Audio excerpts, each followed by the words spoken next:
We're good. Okay. All right, everyone, we're live. It is the MMA Outsiders. Brand new episode. It is Thursday, again, beginning of December, last episode of the week.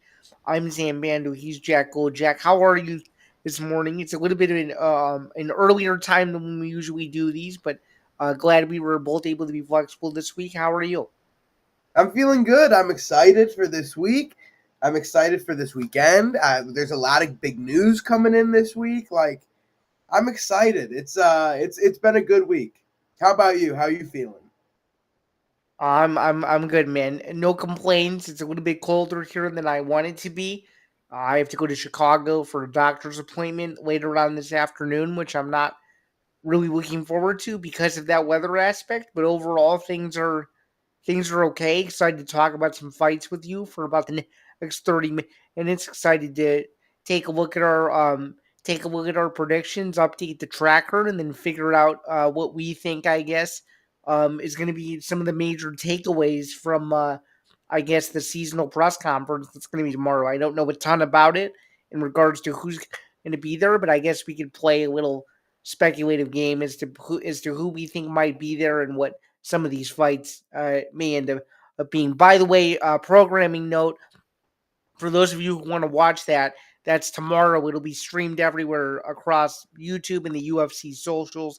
Pretty sure it's 6 p.m. Eastern, 3 p.m. Pacific, and then tonight is the traditional UFC 323 pre-fight press conference. So a little bit of a different vibe this week in Vegas. There's two press conferences as opposed to one, so it should be interesting. But yeah, what are your early thoughts before we dive into this card and start making some picks and then figuring out where we're gonna go? I'm excited, man. I want more press conferences. I think the UFC was more fun when they were more theatrical. I'm not saying go boxing level, but let's have a full card press conference. Let's have the double decker press conference. Let's have the seasonal press conference. I like it. I think thinking of who's going to be there, I think Patty will probably be there. I think Gaethje will probably be there. I think Volk will be there. I know Diego Lopez will be there. Um, I think it'll probably be 8 people, and it'll be probably Kayla Nunes, Patty Gaethje, Volk and Lopez, and I don't know who the next two would be. Wait, are you sure? Because if it's a seasonal press conference, wouldn't they have more than just eight if they're going to announce the Q1 schedule? Maybe I'm thinking they're doing a smaller one where they do maybe the Q1 main events. You know what I mean? And we don't know March yet, so maybe they'll bring up Max and Charles. Okay. But I think it'll be maybe like the first two on January because they're both champions. Volk and Lopez, they're champions, and maybe they surprise us with the March main event. Interesting. Yeah, I could see it going multiple different ways tomorrow night as well, but I think it's going to be one of those where people I think are excited about it. I don't think it's getting to be honest with you, I don't think it's getting as much promotion as it probably should. I think in my humble opinion, they planned this a little bit too late. I don't know how you feel because I only heard about it. What would have been A week a couple of days ago now. Yeah. Yeah, like a week or so ago, or a couple of days ago now. So I don't really know. What I do know though for sure is it should be interesting. It should be a fun time, and I think that there could be a lot of parity involved, just given that now the UFC is going to be moving to Paramount and all that good stuff. So it should be interesting. Yeah, I agree. I think I'm excited to see that press conference. I'm also excited to see today's press conference. I think it'll be a fun one. I always love seeing Merab. He always yaps.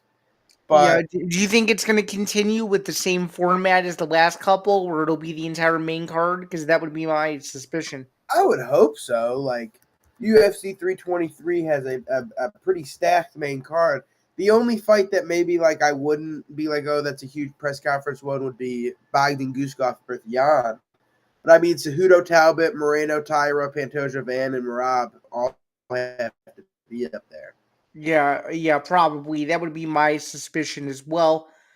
But speaking of that, that's a very nice segue into the festivities. So I guess let's talk about them. So it's UFC 323, the final. numbered event of the ESPN Plus pay-per-view era, which a lot of people are really excited about. It seems like you're excited about that too for pretty good reason. So I guess, do you want to do what we always do, where we start from the bottom of the card and we work our way up to the top of it? I like it. Let's do it. Okay, do you want to do the honors of sharing screen this morning, or do you want me to do it? I could do the honors of sharing the screen this morning. Okay, fair enough. Let's rock and roll. I already got the Tapology pulled up. We go boom, bang. We hear you see it? Not quite. Hopefully in a second here, man. Uh-oh. Uh-oh. There we go. I got it. There we go. I see it. You see it. Yep, absolutely. Perfect. All right, to start off, kick off the prelims, we've got a pretty fun opening fight. We've got the 16-1 Myron Santos taking on the 13-3 Muhammad Naimov. With Myron Santos arguably 15-2 with that Francis Marshall fight, but he is a minus 250 on Tapology, minus 290 on FanDuel, and I believe he's minus 280 on Novig. And I think he's a big favorite right now. And Muhammad Naimov is a tough guy for an underdog. What do you think? Yeah, Muhammad Naimov is a tough guy for sure.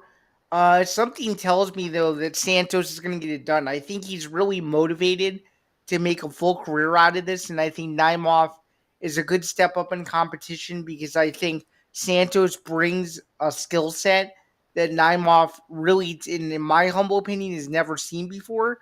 So that's kind of where I'm leaning, is that, I think he's motivated in Santos to stay active.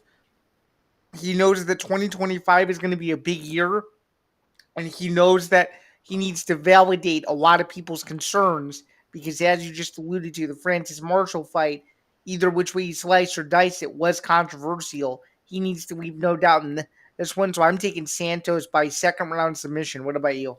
I agree. I'm taking Santos. I'm going to take him by decision.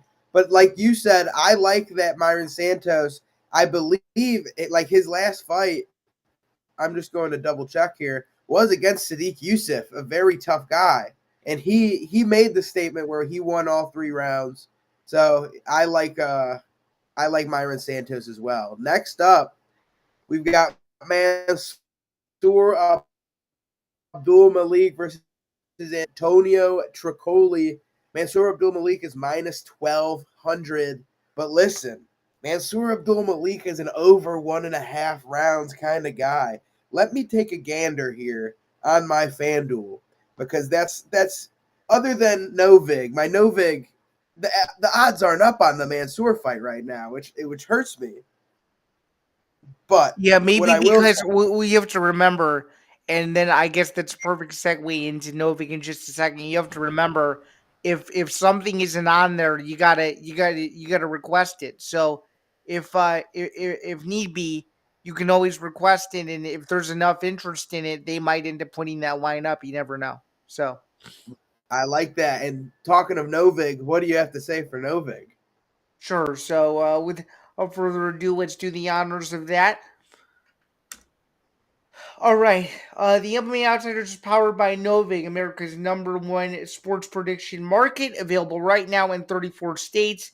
These include Texas, Florida, Georgia, and New York.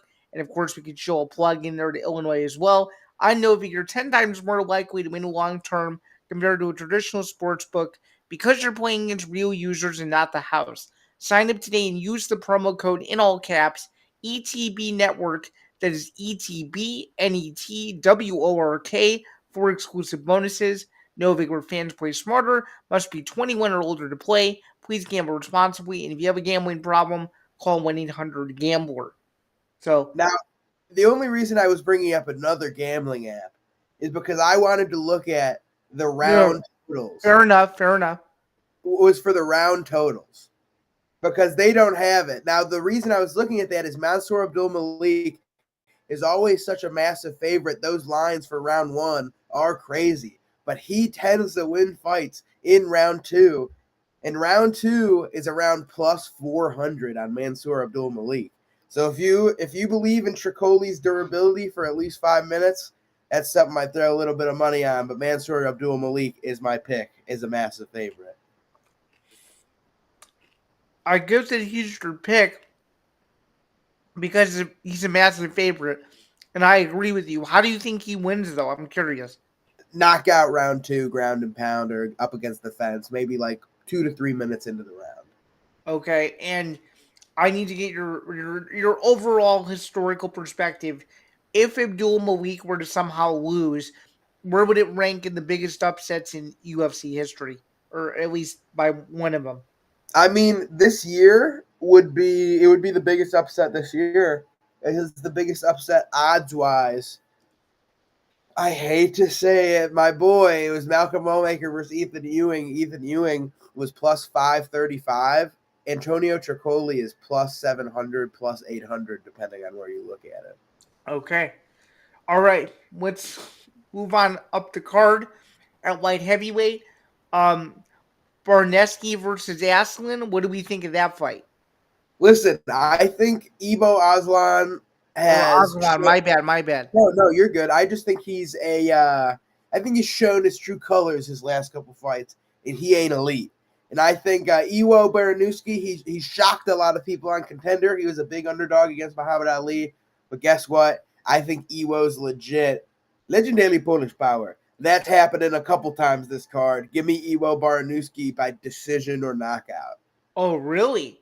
Okay, we're going opposite. I like um uh, uh, Osman there. But I could see it going either way. And again, his momentum off of Contender Series, meaning Barnowski, of course, could end up playing a factor. I'm not so sure, but I think that fight has a chance to be one of the most underrated fights on the entire card, despite it only being a prelim. Could you see it potentially with performance of the night potential? I I can see it being a fight of the night potential, or I could see it being real stinky. Evo Aslan likes to stink these fights up.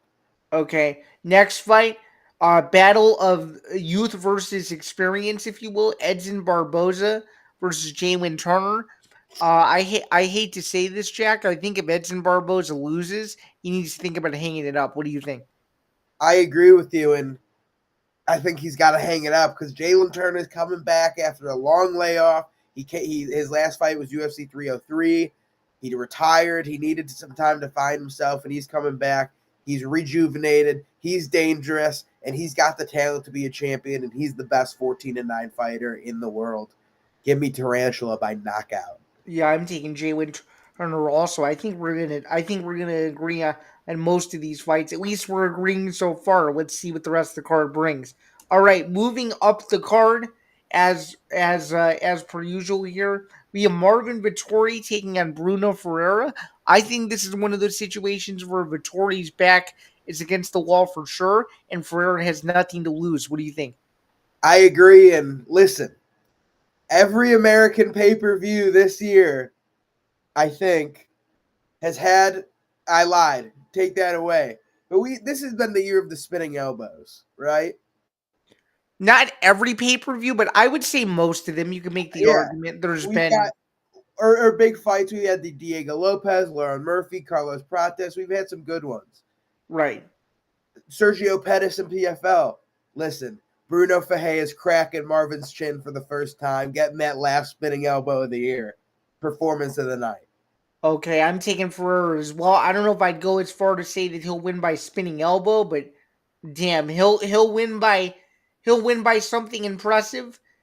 That's for sure. And I think it's going to be one of those fights where Barboza is going to be in a slugfest and he gets caught.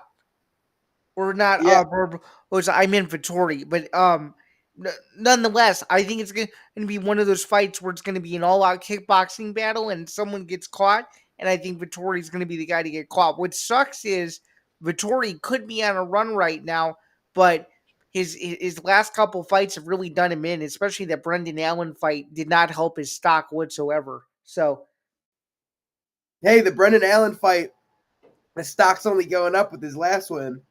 yeah, that's true. That's true.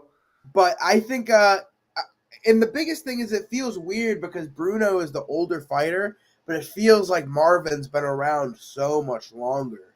He has. Well, I think in UFC years, isn't that kind of true that he's been Yep. around a long time? That is true. He's put in a lot more UFC years, but it's just like it's odd seeing that Bruno is a year older than him.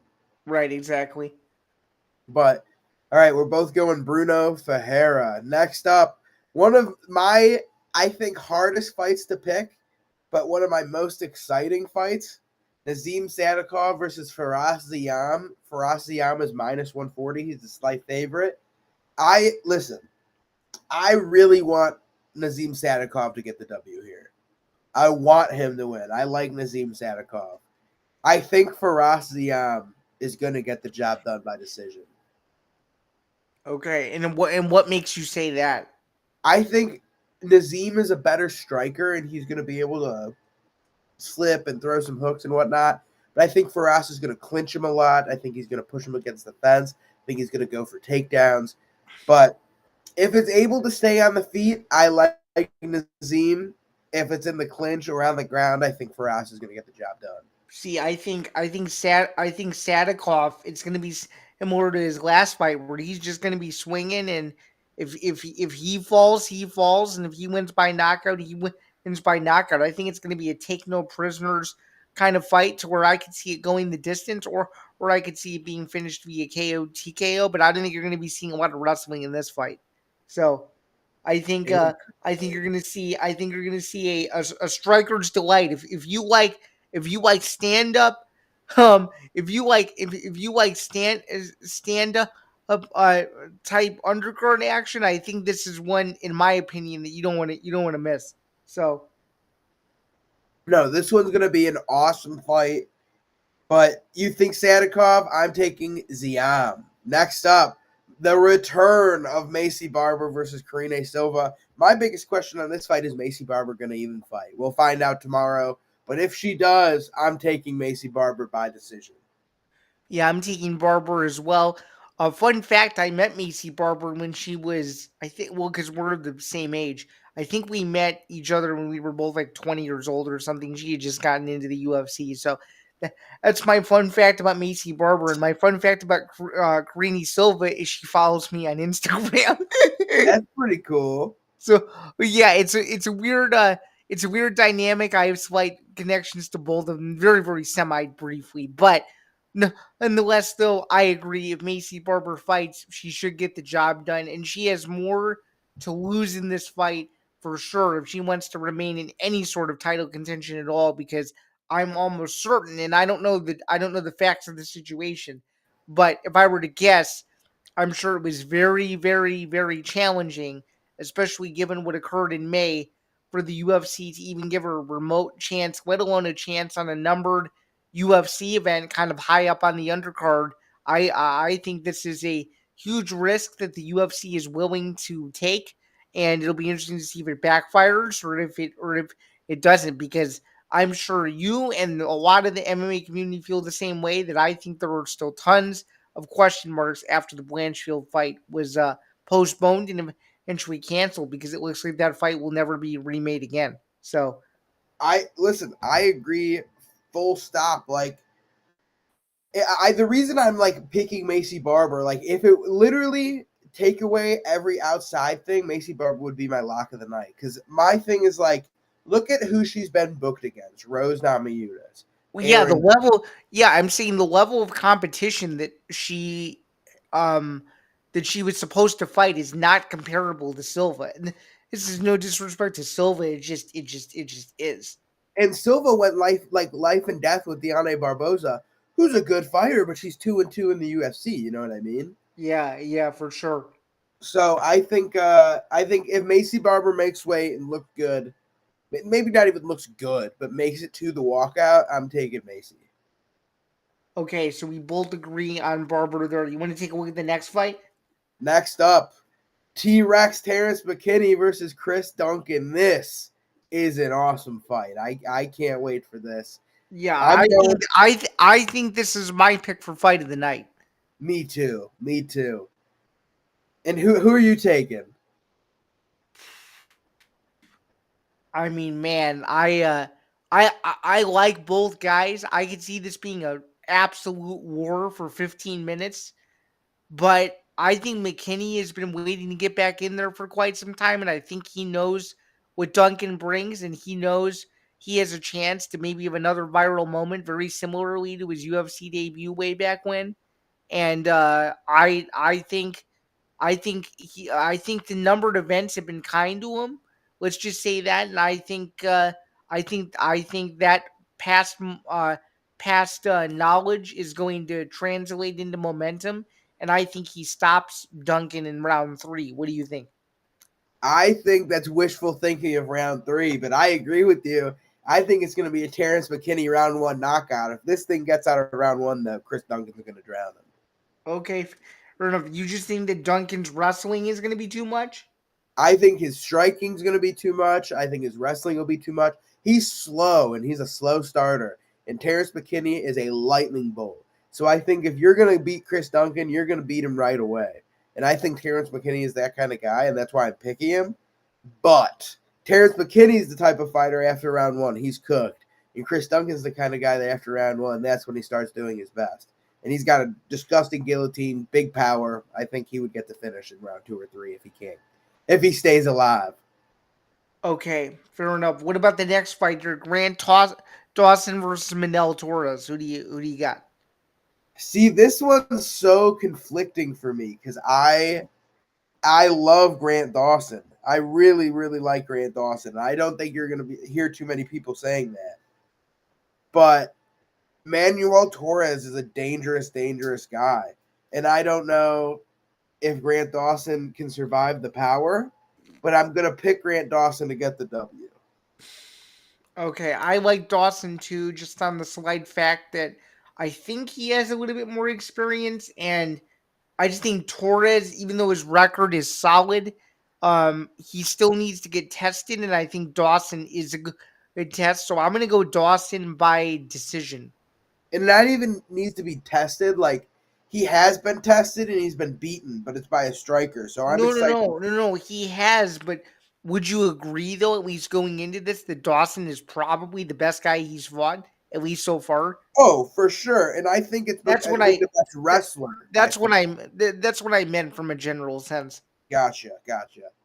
But yeah, we're both going Grant Dawson. Now to open the pay-per-view. Legendary bonus power. Jan Blachowicz taking on Bogdan Guskov.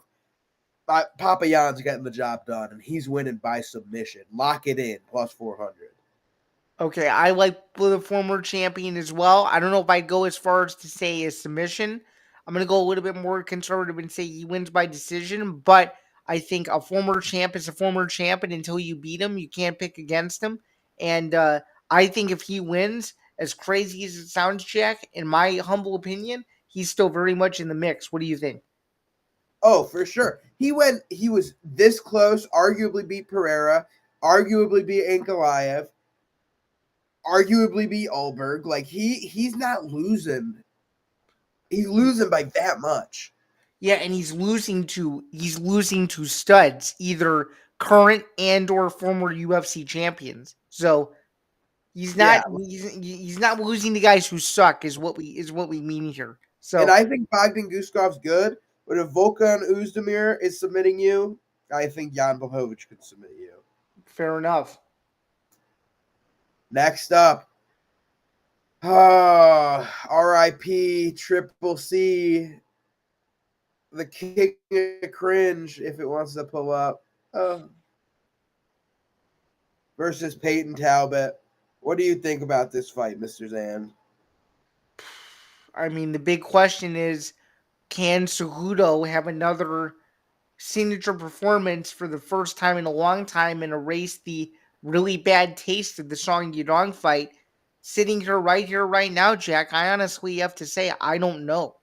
I don't know how motivated Cejudo is. I don't know how his camp is going. Like I could not tell you whether he is ready to go or not. I have and if you look at it on the other side, if Peyton Talbot wins this fight, everybody knows this, he becomes a household name instantly. So I mean, you want to talk about an opportunity to do something life changing for your career. This is it for Talbot, man. I mean, I don't know how else to say this other than the fact that he needs to seize the moment. He's getting Cejudo on the back half of his career. It's his final fight. He's not the same guy he was in 2018, 19, and 20. I Barring some miracle, I think Talbot easily beats the former champion. What do you think? I think it's going to be Talbot all day by striking, all striking. Because I think the biggest thing is everybody's like, oh, Henry's a big wrestler. Henry's a big wrestler. Since he came back, even since the Marlon Moraes fight, if you take away the Aljo fight, which like it said he has 3 takedowns in that fight, show me those 3 takedowns. They were half takedowns. We all know that. Yeah, show me it's a takedown. Other than those fights, he's averaging 1 takedown every 5 rounds. Yeah, that's not good, dude. That's not So good at all. if you're telling me he's gonna get 1 takedown in this fight, so if he gets the takedown and keeps him down, which like historically he can't do anymore, let's give him 1 round. He's Yeah, not yeah, beating yeah. Steve. He might win one round, but that's if it goes the distance, that's probably it. So Yeah, I'm taking Peyton Talbot, and I'm willing to lay that chalk. okay, fair enough. Next up, big flyweight matchup. Is the former champion done, or is the new up and comer just that good? We've got Brandon Moreno versus Tatsuro Taira. What are you thinking? Well, as someone who watched Royval versus Tyra Royval versus Tyra in person. Actually, let me just double check and make sure I have my event correct. Hang on 1 second here. No, you're good. I can't Yeah, wait. yeah, yeah. It is right. I was there in person for Royval versus Tyra. Given that is the case, Tyra can hang with the best in the world, but to me, when Brandon Moreno, his whole career, when his back's against the wall, he always performs his best. I think Moreno by decision could very easily happen. I agree. Oh, I'm gonna sneeze.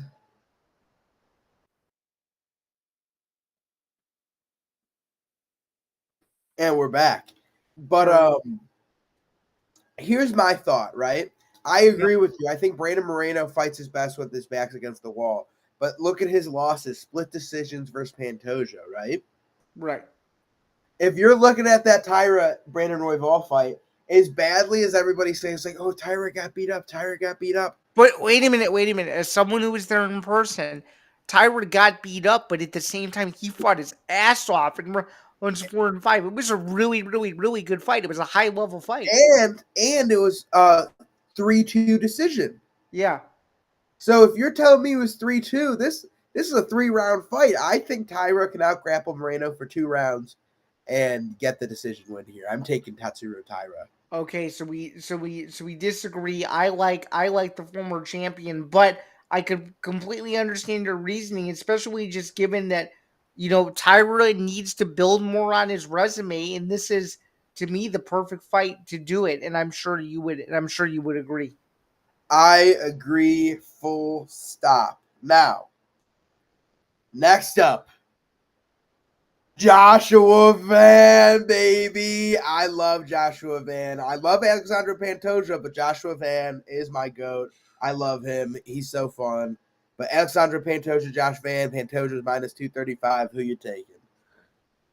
I get it. Everybody's on the Josh Van hype train. He's all excited to fight Pantoja. He's been on a run of epic proportions, but I don't know, man. Something about Brazilian champions the last couple years have just hit me some type of way in the sense that they always seem to find a way to win when people least expect it. And if Pantoja can make this an ugly fight with his wrestling, and if he can avoid Van's early storm, which you and I both know he's going to be a bat out of hell. Again that fight starts. That's going to be a wild first round. You know that. If he can survive that, I think Pantoja is winning 4-1 by decision, with him only losing potentially the first round. And I think it's going to be one of those where Van's going to learn from it. He's going to go, God damn it. And in about a year and a half or so, going into 2027, late 2026, early 2027, maybe mid 2027, we will be talking about a rematch between these two. And I'm going to make a prediction right now. that hypothetical rematch that I just presented to you is going to be much bigger from a promotional standpoint than this fight will be. I don't know what storylines will transpire to make it that way, to make the rematch as big as this one. But I think if these two fight again somehow, some way, it's going to be built bigger than the first one. But nonetheless, they'll give me Pantoja to retain his UFC flyweight title and close out 2025 on a high note. What do you think? I think the reason they're going to call for a rematch is I think round one, they're both going to stand on the feet and they're just going to go at it. I think the first Okay. minute's going to feel out, maybe first 30 seconds. I think Josh Van's going to go for it. I think Pantoja's going to go for it early like he always does. And I think Josh Van's going to be like, fuck it. Everybody runs away. I've got to stand my base and beat the shit out of this guy.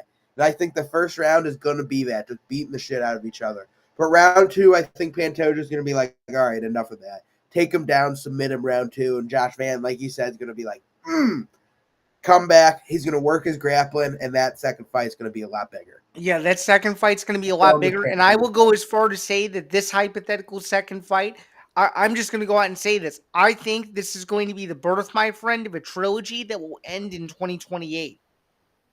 Hey, could be the next Moreno Figueiredo. Yeah, which I think the flyweight division has needed a version of that for a while. It's been kind of stagnant as of late, but I do agree this could be the start of something special. So just to clarify, we are both taking the champion to retain his title. Is that correct? That is correct. And now the main event, Merab Dvalishvili versus Peter Yan. I'm not going to go into it too deep. Merab the Machine is going to get the job. Don't send organics to do the machine's work. He's going to get the job done. So you think he's going to make UFC history and become the first fighter to defend his belt 4 times in a calendar year? You think it's happening, huh? Not only do I think it's happening, I think he's going to finish Peter Yan by submission. Really? So you think it's going to be worse than the first fight? Is what I you're think saying? everybody's saying, oh, Peter Yan didn't have a right hand. Peter Yan didn't have a right hand. Guess what, guys? Merab didn't have a right hand either in that first fight. They were both fighting as just lefties. And Merab, listen, Merab's moving like King Von right now. He is unstoppable, and I don't think that's stopping this week. Really? Okay. Very interesting. But yeah, that'll do it for the card itself. Let me go over a few more particulars as we go into the final UFC pay-per-view event of the year, and with 2 cards to go going into this event. Jack, you sit at 297, 188 and 4. For me, I sit at 275, 215 and 4. You ended the month slightly better than me in November. You went 33 and 30, or excuse me, 33 and 20 across us 53 fights. I went 24 and 29. How do you feel about these totals? And how do you think, well, because we know it's a foregone conclusion at this point, how many fights do you think you will finish ahead of me in the standings by next week after the last fight night of the year? How many did you say I was ahead right now? So right now you are ahead. So you are ahead 297 to 275 right now.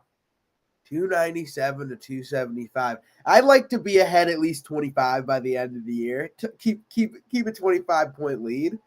Fair enough, fair enough. And yeah, just to clarify as well, because I haven't done this in so long. Um if I win, if the main event goes the way I think it's going to go, I will end my UFC pay-per-view main event record at 7-5-1. Given how difficult of a year this was to pick UFC main events, should I be satisfied with that or disappointed?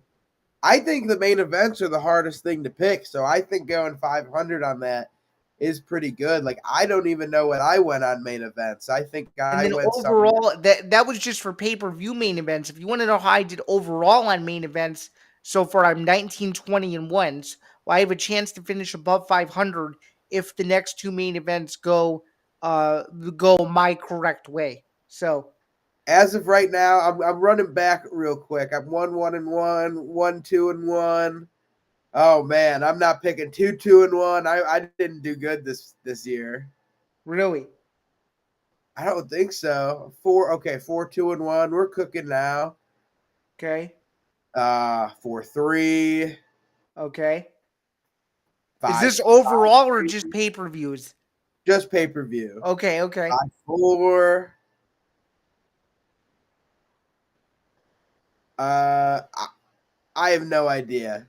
I think I went something like 6, 4, and 1, but I Okay. know I'm missing one or two. Okay. Hey, well, technically, there's been 12 UFC pay-per-view main events because they did two.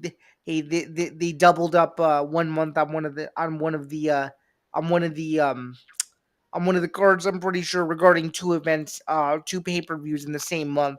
But nonetheless, though, yeah, I have a chance to finish above 500, which I would not be too disappointed with in the overall category. And I have a chance to finish a few fights above 500 in the main event category. So again, I can't fully complain. Before we get out of here, any final thoughts on UFC 323, and also I as any thoughts on just what we're going to be bringing our playback viewers next week? Where by then we promise, because we know you guys have been waiting, we should have a definitive date for the award show as well. Hopefully by then. But any final thoughts before we get out of here and we, I guess, go on and enjoy the festivities that are going to be this weekend? I can't wait. This is gonna be a good card. We got some good stuff, and who knows? Maybe me and Zan will link up for the last card of the ESPN era, the fight night. Yeah, it should be an interesting one. More on that to come, but for now, I'm Zan Bando. He's Jack Gold. Thank you to the playback community for tuning in. As always, just a quick programming note regarding the playback schedule. Saturday is Between the Ropes with Christy Wilson. Still figuring out when Zan Singer Part 2 is going to drop. I'll figure that out sometime later today, is the hope. And then, of course, for those of you who are sickos of our community, Sunday, Gridiron Gurus, 11 a.m. Or 11 a.m. Or excuse me, yeah, 11 to noon, and then it rolls right in to NFL Red Zone at 1 p.m. Eastern. A bunch of us are going to join.